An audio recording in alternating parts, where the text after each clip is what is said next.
You are about to listen to the Dr. Dahlia Show. Sassy, stimulating talk radio. And now, here's Dr. Dahlia. Doctor, tell me true. What's a heart like mine supposed to do? Doctor, will it be okay? You got the kind of stuff that makes my day. Woohoo! Yeah, I got the kind of stuff that makes your day. I gotta tell you. I really, really appreciate you guys. You guys listening. We have been radio now for about 17 and a half years, and I'm still going strong, and I'm only going strong because I got you guys, because I got one of the best producers in the whole wide world, Daniel. Got an amazing network, Talk Media Network, and we got amazing affiliates. So God bless you all. Thank you so much. So being a doctor on radio, all right, and I've been your radio doctor now for 17 and a half years.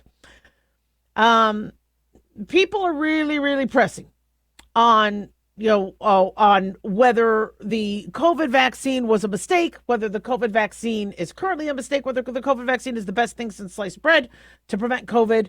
And with Dolly Parton passing, I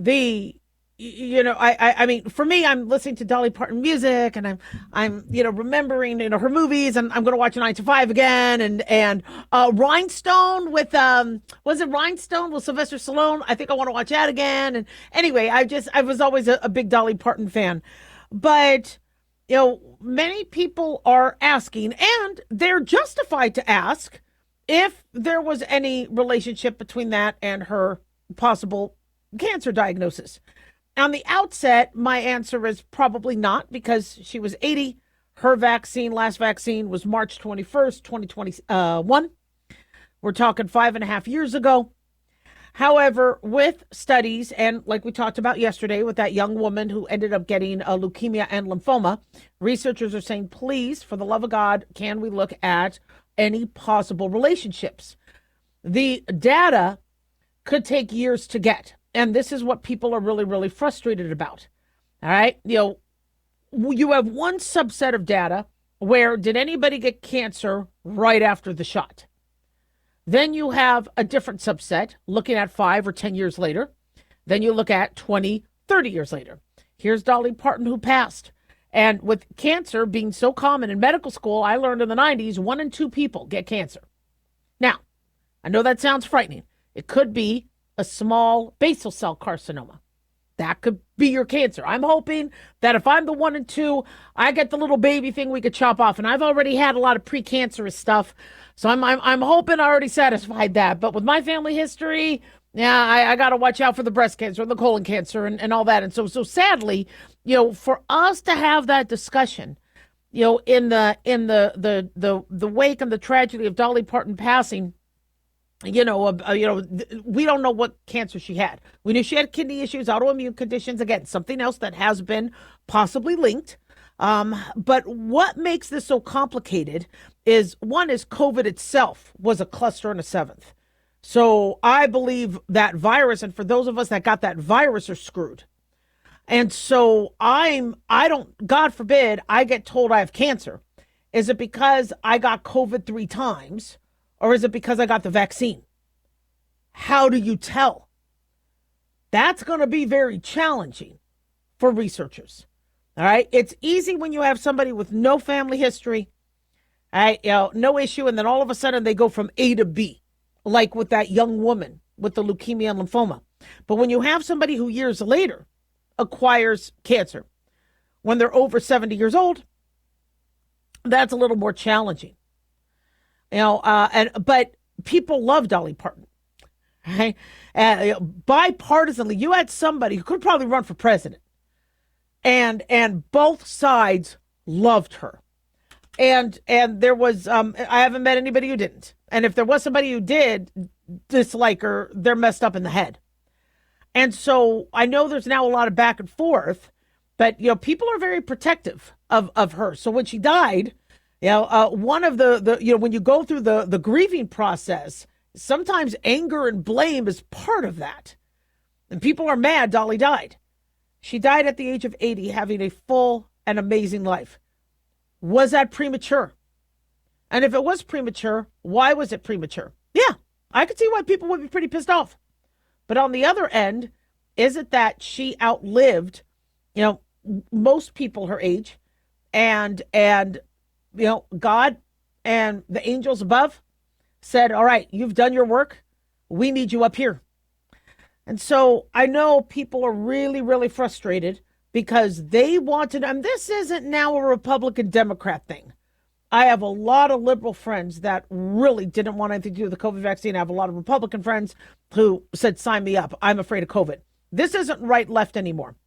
But when people say, gosh, why do they keep bringing up the vaccine? Well, because many people feel that it didn't have like a short half-life, or it didn't have like the spike proteins just dissolved and everything went away.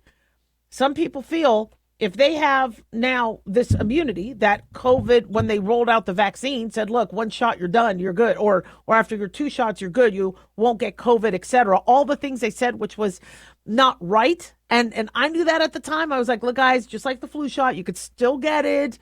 You still might need boosters. People are saying, look, that's in me.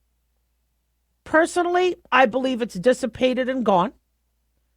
I don't feel like I'm going to get ramifications from my COVID vaccine. And the reason why is I just got hit with COVID again this summer, and it knocked me on my ass. And so I'm going to be thinking to myself, if God forbid anything happens, it's because I just got hit with this. Again, I trust Pfizer over China. But if people are concerned, yeah, they're going to be bringing this up, and they're going to be concerned because many of them felt they didn't have a choice, that they had to get the shot when they didn't want to. I went to UNLV, my husband went to UNLV, my kids went to UNLV, but then UNLV for a temporary period of time said, you guys can't come back to classes if you didn't get the shot. So all these students felt forced that they had to go and get the shot, and then UNLV reversed that. Well, you have people out there going, come on, man. I got a lot of young people going, was that a mistake? At the time, and this is what happens, where emotion takes over and politicians take over, and people, at the time, people were fearful of COVID. They wanted a vaccine. We had a vaccine. I personally think the vaccine saved lives. But for those individuals going, did I make a mistake 5 years ago? I want to reassure you that you're good. And I understand that people are really freaked out about, what they might have gotten. But the data is still lacking. So all we could do is wait. 1-877-DOC-DOLLY. Don't go away.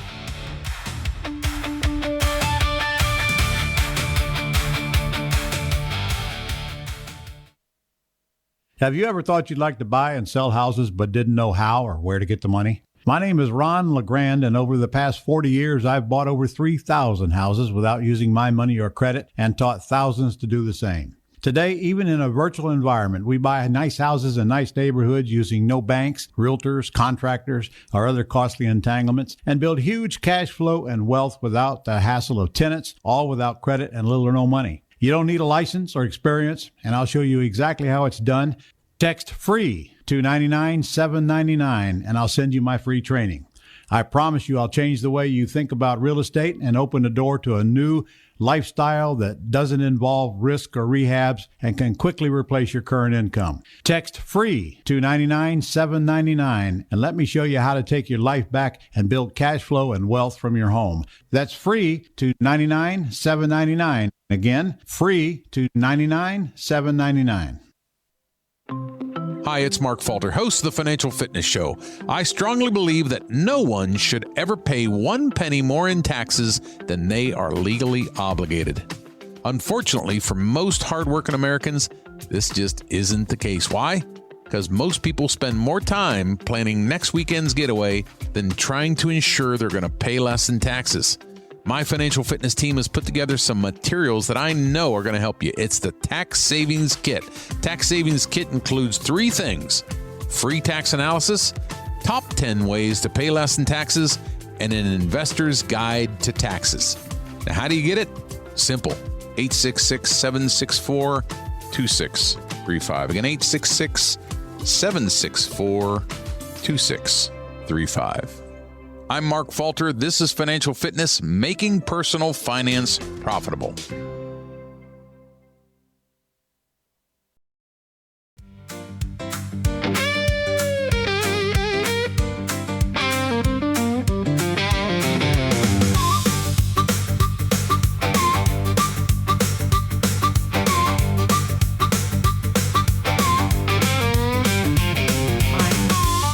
are back on the Dr. Dahlia Show, 1-877 Dr. Dahlia, 1-877 DOCDALI. Big thanks to Talk Media Network for making the show happen. Big thanks to Daniel, our producer, and big thanks to y'all for tuning in. We really do appreciate it. Don't forget to follow us on Twitter or X at Dr. Dahlia, Facebook, The Dr. Dahlia Show, and on YouTube, click like and subscribe.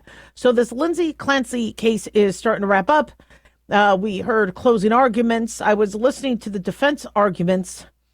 You know, they had me think a little bit differently for a very slight period of time when they were presenting, you know, the haphazardness of, you know, doctors not communicating with each other, nobody seeing her in person, her being admitted, you know, to facilities, and I'm like, okay, you know, what the hell did the doctors do? You know, nobody picked up on psychosis, nobody picked up that she would murder her children, and it really does beg the question, and there really needs to be a medical board investigation into what exactly happened, you know, with the care.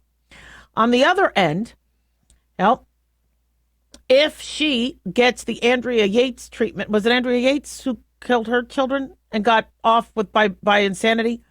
If, you know, the average defense, if Lindsey Clancy becomes successful, right, you know, to be not guilty for the murder of her 3 children by reason of insanity, what's to stop anybody from saying, yep, that was me too. I heard a voice. How do you prove you heard a voice? And, you know, people have asked, they go, okay, if it took 18 minutes for her to kill her 3 children, and we normally say allegedly, but she admitted, apparently the defense has admitted she killed her kids. All right. And to me, anybody who kills their kids was psychotic. But does that mean they get off? And you know, I'll tell you what happens if she does, quote unquote, get off. All right, she's still incarcerated in a mental health facility, but it's much different than if she goes to jail. But if the average person's going to say, all right, yeah, sorry, that was me too. I murdered him. I murdered her. I murdered the kids. I heard a voice. Well, how do you prove that? Okay, well, you can't prove they heard a voice, and you can't prove they didn't. So how do you prove insanity? Well, do they have medical records? Have they had a history of mental illness? And within those records, was there documentation that this person had psychotic features?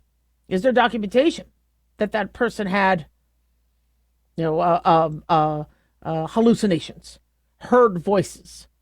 I mean, if you know, one of the other doctors said, oh, yeah, she hears voices. And then she goes, yeah, I heard a voice and I killed the kids. You know, the defense might capitalize on that.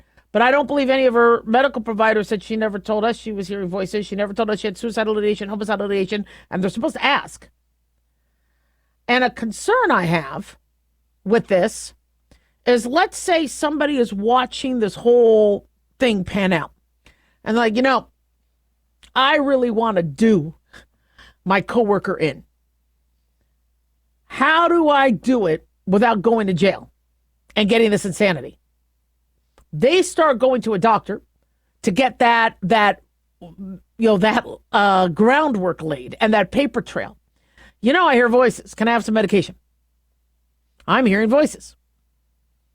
Are the voices telling you to kill somebody? No, I'm good. So you don't have to hospitalize me. But I'm hearing voices. This way they set their groundwork, and then they go ahead and do their thing and go, see, I told you I was hearing voices. That really happened. But prosecution and DAs, and they're going to have their work cut out for them. And this is some scary stuff. Because even though murders have always happened, people are having a different attitude towards murder these days. Look at Luigi Mangione.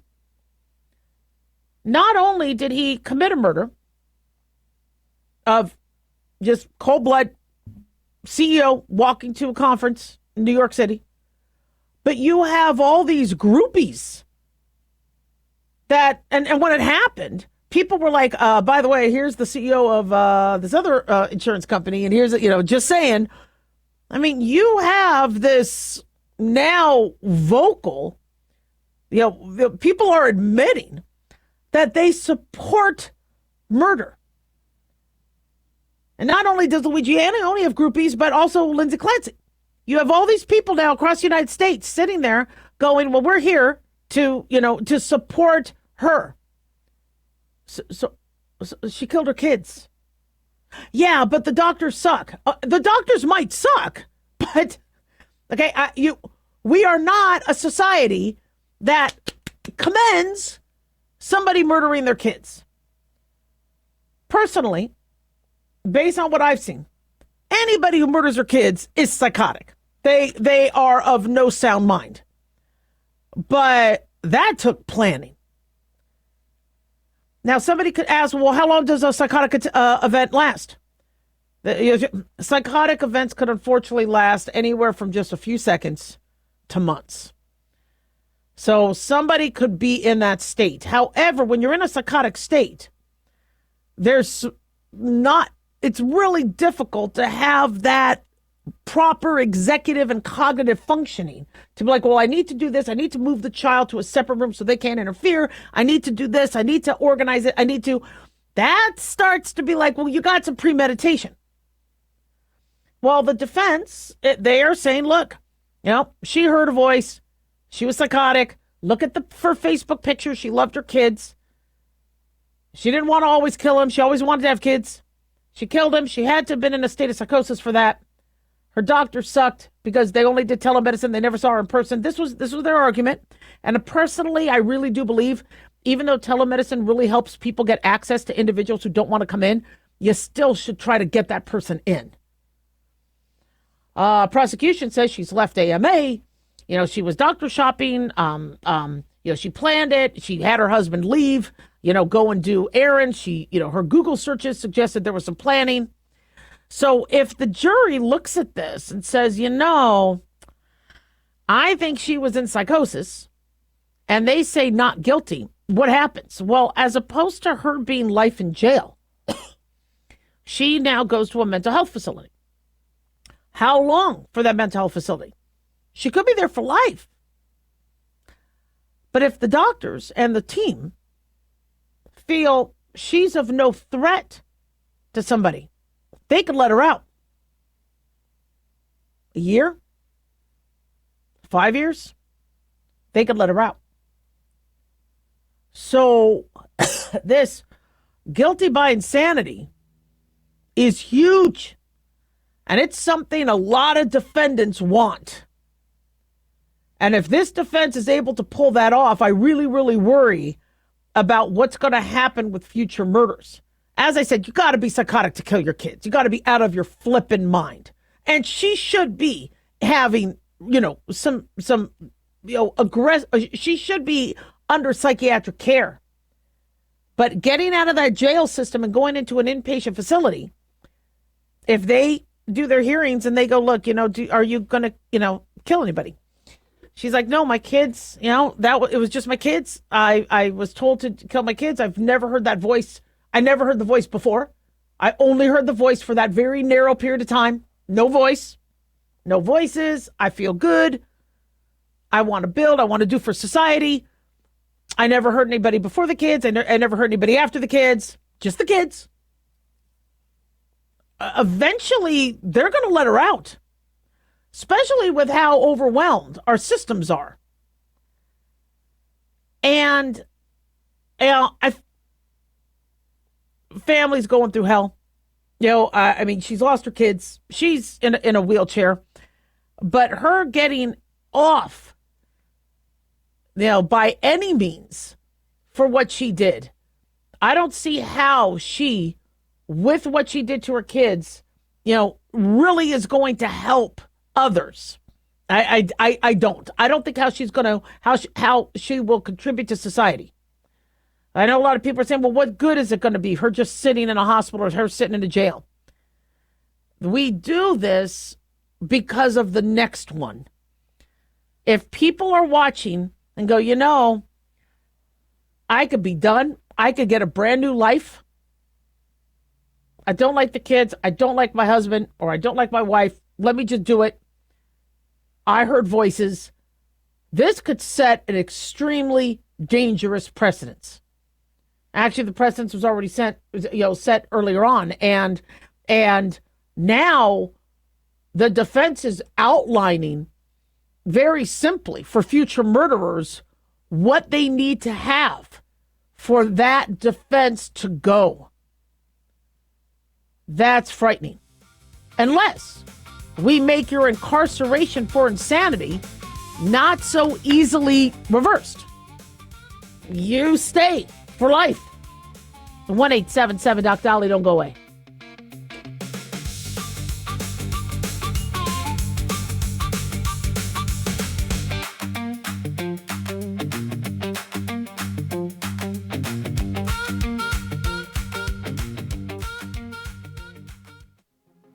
Hi, everyone. Dr. Dahlia here.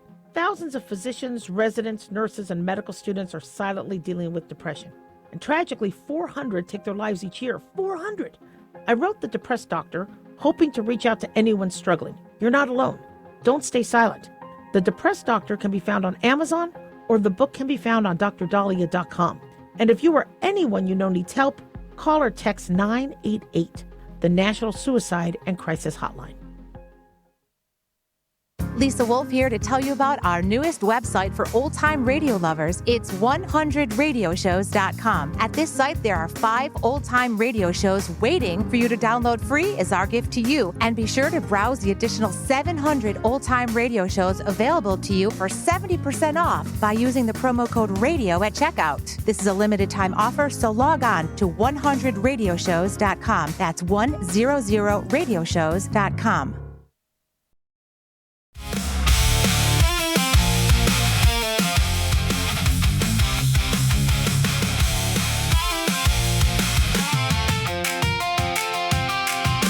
And we're back on the Dr. Dahlia Show.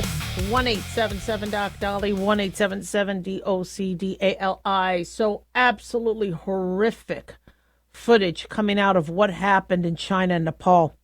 More than 1,300 people missing, including 700 foreigners from 24 countries, including Americans. And the death toll has climbed to now over 350 people. Sadly, we're expecting more. And search and rescue operations are hampered by, again, poor infrastructure in the area, lack of connectivity, power, and resources. Why do they believe this happened? They are attributing it to a glacier break. And the glacier collapse, they believe, caused landslides, mudslides, flash floods. There were 3 days of rain, collapsed earth from unstable dams. This is according to China. Scientists, though, are still working to determine the exact cause. Even though the U.S. Geological Survey said a glacial collapse happened, that's where large sections of ice breaks off a glacier, falls down a slope, then the landslide follows. All we're seeing right now is, the footage of these torrents of water hitting mountain ranges, hitting beautiful valleys, and you see villages submerged, towns submerged, and people submerged. And it was a beautiful day. You're looking at the sky, beautiful weather, and the flooding just taking out cities and families, and just absolute mess. Nepal police are saying 353 people have died, 826 missing. Local reports cited the National Emergency Operations Center as saying that they're missing tourists, at least 113 Nepali tourists, 85 security personnel from the army and police, as well as 161 residents. You have the worst affected districts of Nuwakot and Rasuwa. This happened on the Nepal-China border. And we're still looking for, not only are we searching for all those victims, but we have at least 65 Americans missing. Chinese state broadcaster CCTV separately reported that 558 people were missing in Tibet, 260 of them foreigners, and 2 villagers rescued. It's interesting. I just had a friend who went to Japan, and I had been talking to my friends about it, and my friends' kids, because they like to travel a lot. They're adults. And I said, I really want to go and look at Japan and go to, all the countries around. And I really want to hike. And I don't like going to the touristy cities and staying there the whole time. I like seeing the city and I like, because I'm not a big shopper. I like to see that, and be there, but I really I like to hike. I like to go into the villages. I like to, and the one thing I don't search before I travel, not that I'm traveling, I don't have the money to travel there yet, but eventually that's on my wish list. In fact, since my friend had gotten a great package and it really wasn't that expensive. She actually said, once you get to Japan, it's actually cheaper. Like a bowl of ramen was $12. I try to buy ramen in my neck of the woods. It's like $27. So she says, if you could get there, things are pretty, and just like with Europe, if you could get there by flight, you can, it could be a pretty reasonable trip. But the way I like to do is I like to explore. I like to go into the villages. I like to go off the beaten path, get away from the concrete and really explore how the locals live. You support their economy by buying their food. I'm not going to go to Tokyo McDonald's.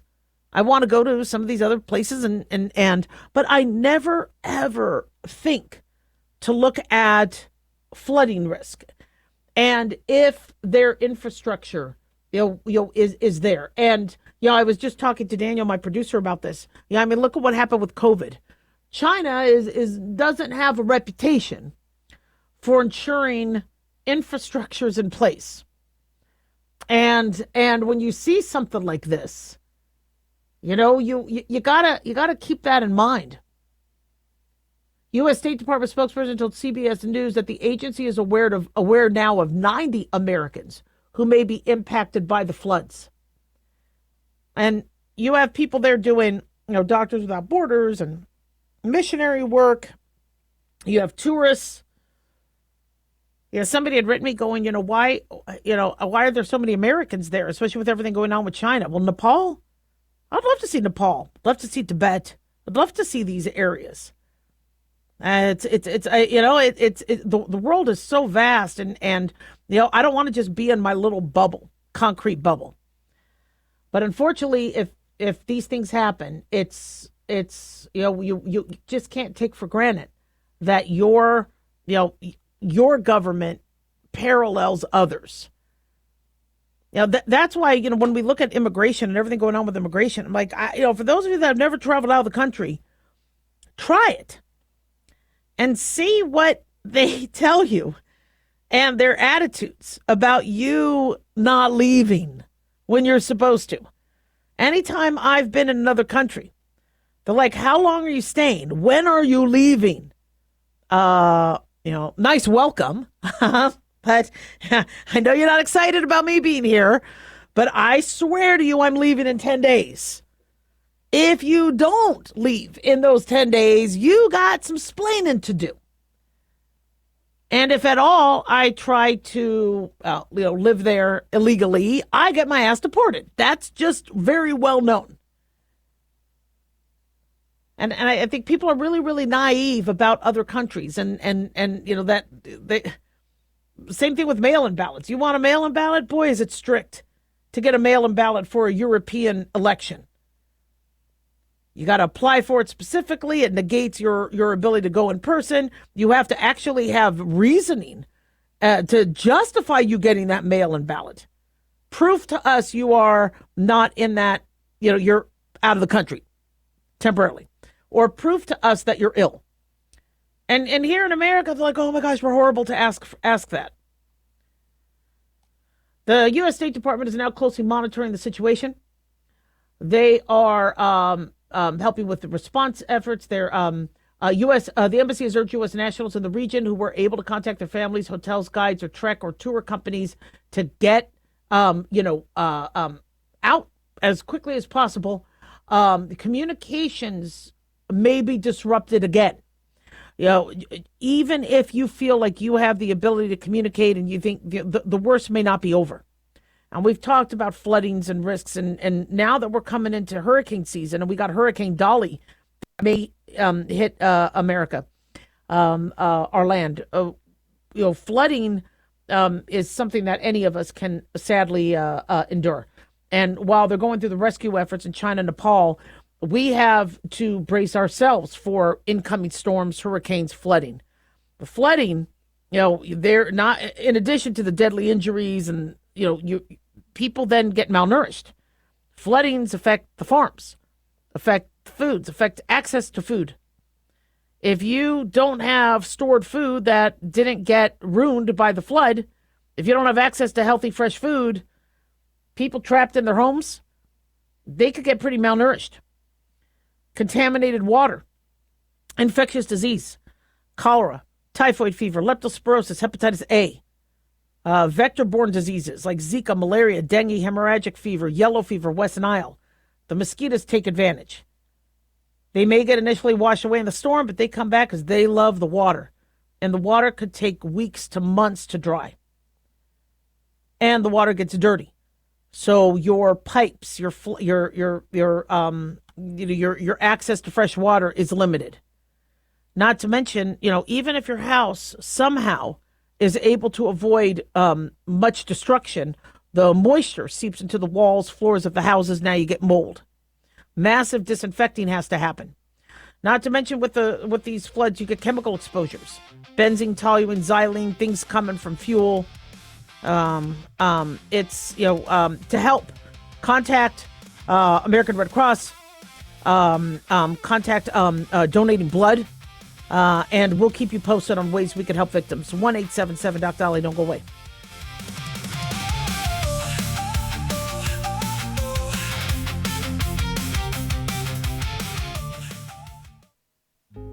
Hey guys, it's Clyde. We've had a lot of requests for Ground Zero merchandise, so we put together an online store with a big variety of high-quality items. I'm really excited to let you know about these things.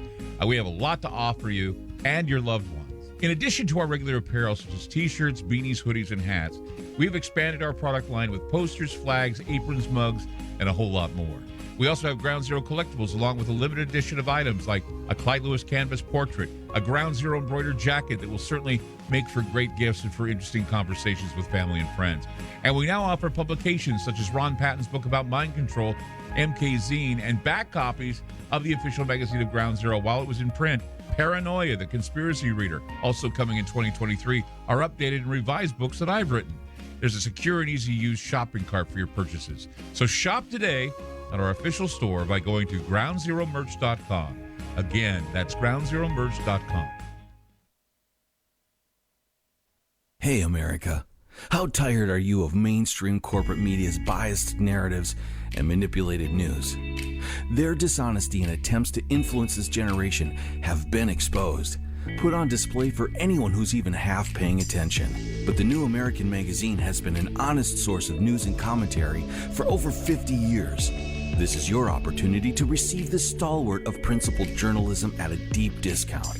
Picture a beautifully published magazine arriving at your doorstep twice a month, packed with insightful stories written with integrity. It's also available digitally on the New American's mobile app. Get up to speed with intelligent coverage from a freedom perspective. Right now, for a limited time, the New American is available to radio listeners at a 25% discount on a new subscription. Visit thenewamerican.com/radio25 and receive 25% off.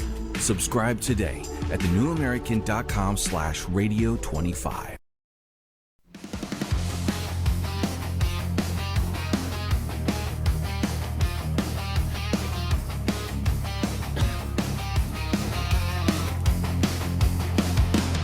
And we're back on the Dr. Dolly Show, 1-877-DOC-DOLLY, 1-877-DOC-DALI.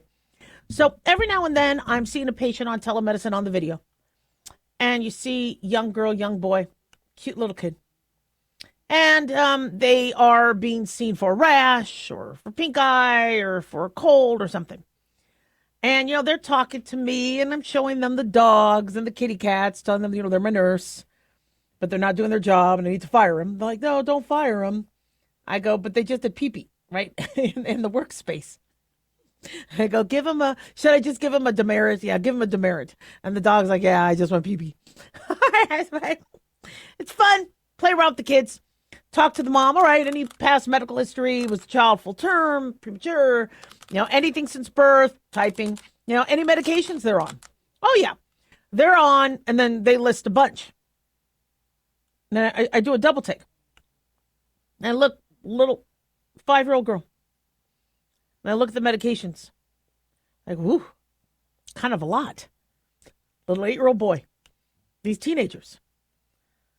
And many of them, the majority of the kids I see are on some sort of ADHD medication. And then second is anxiety and depression medication. And I'm looking at these kids and I'm like, oh my God, you poor thing. One, that you had to struggle with something that resulted in you needing to be medicated. And then two is, when do you get off the medication?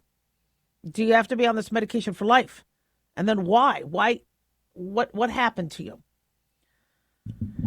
And so I am seeing a lot of not only kids medicated, but polypharmacy.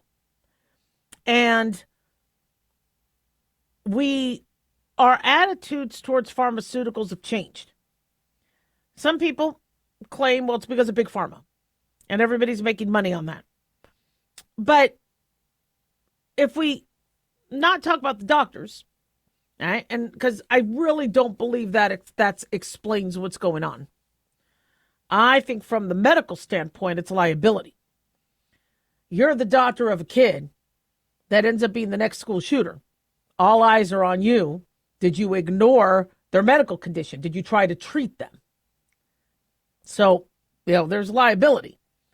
And, if parents are asking for help and that child is struggling in school or struggling, their job is to provide help with whatever resources we have. Remember I told you with the pain medication crisis, back in the early 2000s, there was a lawyer who wrote this big piece on not only is a doctor negligent for not managing a person's pain, but they should be criminally charged. And so doctors were actually targeted for not helping somebody's pain. Then all of a sudden we have, I know we got drugs coming across the border, et cetera, but now with the opioid overdose, what are they doing? Well, it's the bad doctors. It's the bad pharmaceutical companies. Okay, I mean, you had people calling for us to go to jail if we didn't write enough pain medication. So, with medicine, it's if the doctors are going to be liable, because liability steers a lot of how doctors behave, because they don't want to neglect somebody. They don't want to be accused of malpractice. They don't want to be accused of ignoring. They don't want to be accused of abandoning. So they are going to look like they're doing something. But if you want a more accurate, non-biased, big pharma's involved, look at the parents. Now, why are the parents agreeing to polypharmacy? Well, they might be seeing a completely different picture. They might be seeing a kid that's always sad. They might be seeing a kid that's struggling. And what drives a parent? It's not malpractice and liability and losing a medical license. What drives a parent is the guilt of, I didn't save my child. If a parent thinks their child could later be suicidal, they're going to be more inclined to want to do something for that child. Make sure that child is being treated. Now, a pill doesn't solve suicidality. It may help manage depression or anxiety or psychosis, but the pill isn't. I mean, you need therapy. You need, it takes a village. That's why I get so frustrated when, school counselors and schools are not getting the parents involved when you have a transgender child. Just, changing their clothes and appearance does not help that child cope with gender dysphoria. It's going to take a whole team, including their parents. If the kids are home for the summer with their parents and the parents don't know, how are the parents helping? So, it takes a team. And then as it pertains to ADD, if you ask the parents, you go, what made you decide to, the medication? They're like, he was failing. I don't want my child to fail. So when you have a population that fears doing nothing is going to be worse than doing something, you're going to see more medications. Now, not all parents feel that way. Look at those parents who don't vaccinate. They feel like, okay, my child's healthy. I'm going to stick something into them that could make them sick. Now I'm going to feel guilty for that. So you have two schools of thoughts with parents. Some parents thinking I'm going to do too much and hurt them. Other parents going, if I do nothing, they're hurt. And so, what do? When I see a young child on multiple medications, and I'm only seeing them for something completely separate from a telemedicine standpoint, now I like to ensure, okay, do they have a medical provider that's managing this? Are they seeing a therapist? Are they, is this something that you're just doing, where one doctor helps you with this medication, another doctor helps you with this medication? I'm a family doctor, and bias aside, we got to get people back to the family doctor or the family nurse practitioner or PA again, because our job and our training was to cut the crap and to ensure that we don't have 70 different medicine plans and I guess action plans when we could combine them and somebody could oversee that. And so polypharmacy usually doesn't happen with a family doc, especially if that family doc is in contact with the specialists that are putting that patient on the heart medication or putting that patient on the GI acid reducer or whatever. Because we're not going to be doing that if they're with the specialist. Yes, we got to kind of get back to somebody having a doctor that kind of manages us all.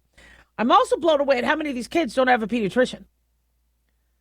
Because I'm like, okay, I want your child to see their pediatrician. Have you contacted their pediatrician? Oh, they don't have one. How do they not have one? Well, after they got their vaccines, I just use telemedicine. So who's examining them? Who's watching their weight? Who's making sure they're...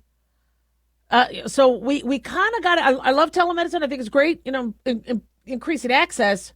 But I think we're going to start seeing more polypharmacy. Another thing that I'm seeing with patients, even adult patients, is they won't list their medications. They're lazy. So you go on the app, and the app says, what medications are you on? They're like, okay, I'm in a hurry. I don't want to fill any of this out. None. Just give me my Z-Pack. So it says none. Well, then I'm talking to the patient. I'm like, what else is going on? Are you on anything? I want to make sure I don't interact the medicine. Well, yeah, I take this. But I couldn't get it into the software. No, they just didn't want to list the medicines. They were being lazy. So, yes, we will worsen polypharmacy and people on too many medications. If you don't even have patients telling us what medication they're on. Another thing that a lot of patients are doing is because telemedicine doctors will not give you a medicine that interacts with the medicine you're on. People are figuring that out, going, wait a second. I want Zofran or I want Diflucan. They won't give it to me if I tell them I'm taking sertraline. So you know what? Let me take that off so I don't have that issue and I can get the medicine I want. We got to get people back to the doctor, get good conversations going, and we got to really, really evaluate if these people really need the medications they're on. 1-877-Doc-Dolly, don't go away.